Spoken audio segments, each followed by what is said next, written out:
Morning, guys. Yeah, I've got the generator going behind me in the RV. I'm gonna start this video off with some bold honesty. I flat out messed up. I messed up bad. I didn't see this coming at all. For some reason, maybe just, well, I'm gonna share it with you all, but I mean, I guess it could happen to anybody. I know I'm not the first person to ever try Lincoln Highway through Nevada, but I know almost for a fact that I am the first person to ever attempt to do it so slowly. And the reason why that is a major problem is, if you saw my last video, my onboard furnace, which is just one of 3 ways that I heat at night, was making that squealing noise, but still physically putting out hot air. This morning when I woke up, it was 22 degrees inside my RV. Inside. I was trying to sleep and live in my RV when it was 22 degrees. And I started the furnace up, no more heat. Tried it 3 different times, on, off. It literally no longer heats the RV, and yes, I still have a half a tank of propane on board the RV. So I immediately fired up the generator at about 5 a.m. and I've had my little ceramic heater on full blast since then. Afraid to even percolate coffee because that would mean I have to turn off the heater for 20 minutes. Now I'm outside talking to y'all because this presents a really weird problem. Like I said, finding propane in Nevada on the loneliest road. I've been doing mass research. Even if I go all the way back 300 miles back towards Reno to the city of Fallon, where I had the RV problems, there are a couple suppliers that do the propane exchange, little 20-pound cylinders. Now, I have called several of these little mom and pop shop, True Value, Ace Hardware, little stores, because there is no Home Depots or Tractor Supplies anywhere in this section of Nevada. And they are all telling me the same exact thing. No, we don't pump propane. I have no idea where you're gonna find anybody to pump propane in this area. Basically, I'd have to go all the way back to Reno, California border, or possibly get into Utah near Salt Lake City before I even find anybody who will pump propane in an RV. So guess what? You can't do 30 miles a day in an RV through this part of Nevada because you will freeze to death and you will run out of propane to run your fridge and your stove and to be able to survive. You can't do it without propane. Now, if we go back to last summer when I bought that 30-pound extra cylinder, same exact thing. If I hadn't sold that, it would still just be dead weight out here because nobody would put propane in it.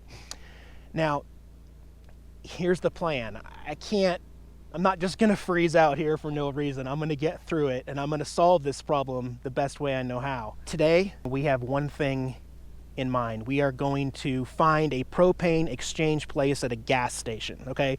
So the ones where you give them your 20-pound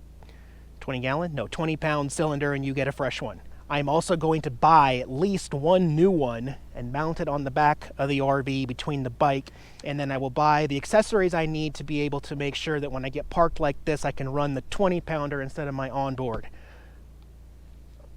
I just want to make that clear. I did not see this coming, guys. I absolutely did not think that it was possible that there could be an entire state, 500, 600 miles of road where it's impossible to get propane to heat.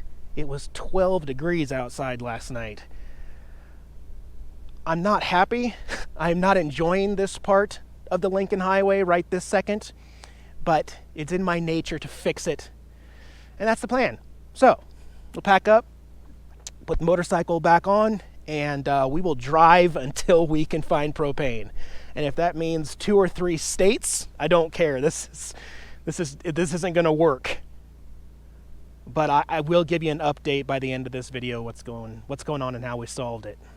I don't even know what I'm thinking right now.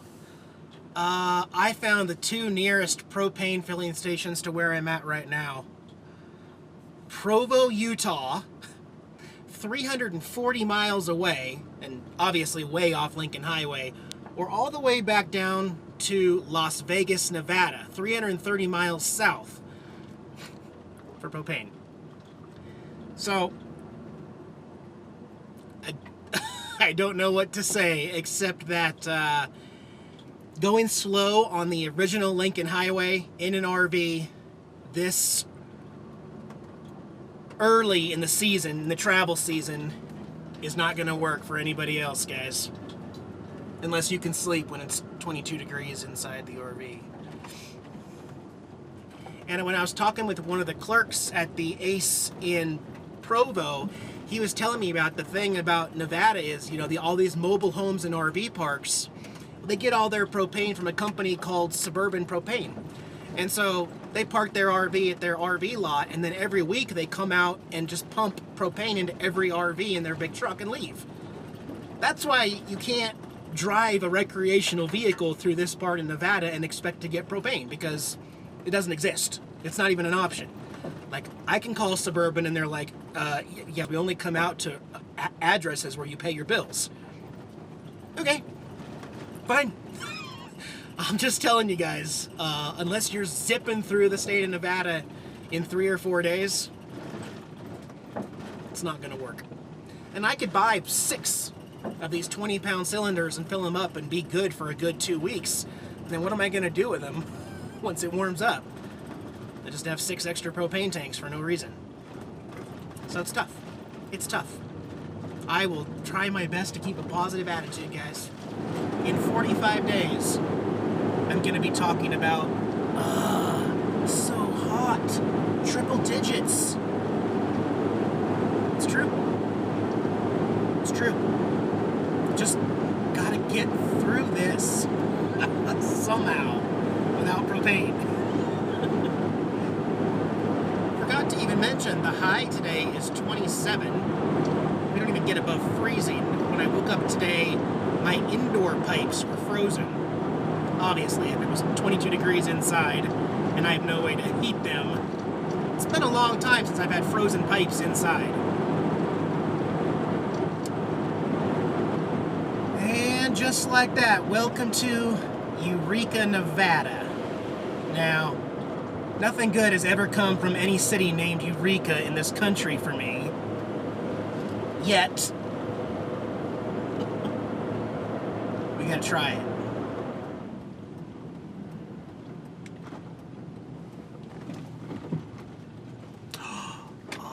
Oh, look right in front of us. Those are propane tanks.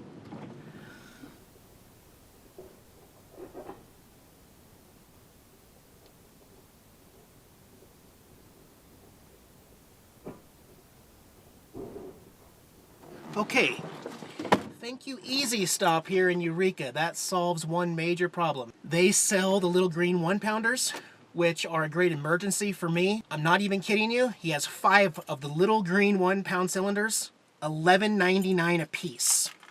Not even kidding you. Nope. Then again, I just spent $86 on propane for 8 days on the road. Jeez. Well, we're gonna spend the next couple hours just to get our bearings straight back here in Eureka. Lincoln Highway marker. And so they put these, although they also call this 50, and yes, it's snowing. They put them with the arrows letting you know that this stretch basically is the way. The Loneliest Road in America official survival guide. I wonder if they have propane fill stations. Ooh, it's starting to snow a little heavier right now. Oh, whoa. Check out this plaque. It's a General Motors section of the Lincoln Highway Eureka unit, length 22 miles.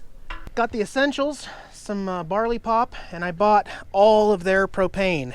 Every one of these. They're 2 for $8. Look at these trash cans. They're like Lincoln Highway painted. You know, red, white, and blue. I don't know. I feel like we'll find unlimited Lincoln Highway references around here. Also, just a point on the little green canisters, 1-pound cylinders. Yes, I know that you can refill those technically. It might save you a little bit of money, but it's a pain in the butt to refill them. And as hard as you try, you're never going to get those 1-pounders more than half full. So, at my hardest, trying to, and that's depending on being able to find a 20-pounder of propane, which is not available for like 400 miles here in Nevada anyway. So 2 20-pound tanks ready to go. Was that 12 1-pounders? Just trying to have many redundancies available for heating. And then in a month, heat won't matter.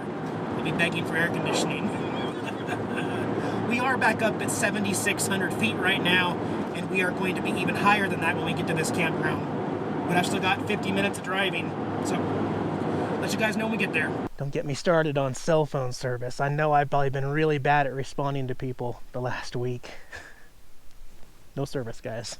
At this point right here, we're going to drive about 2.5 miles south to the Illapah Reservoir Campground. It's a free BLM campground. And we'll get settled. Well, parked for now. At an approved spot. I'm not breaking the law. I'm allowed to park here, camp here overnight.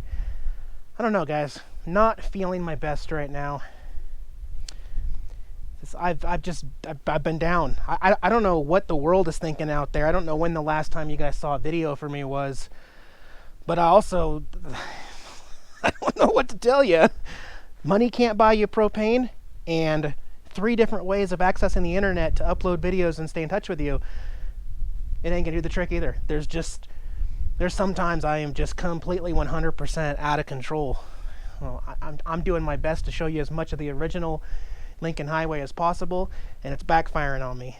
It's backfiring on me emotionally and physically. It's 11 degrees. I'm just sitting here in the middle of nowhere. I don't know how much it is with the wind chill, but 11 degrees right now. Like I said, gets down to 5 right here. Why? No idea. No idea how I'm going to continue to upload videos until I get to Salt Lake City. Hopefully this is the most challenging part of the Lincoln Highway. Hopefully it gets better soon. Warmer. I'm not feeling it anymore. I'm ready to quit. Today I'm ready. I've been ready to quit for the last 4 days. I just don't know how I'm going to do it. I don't know how I'm going to pull this off.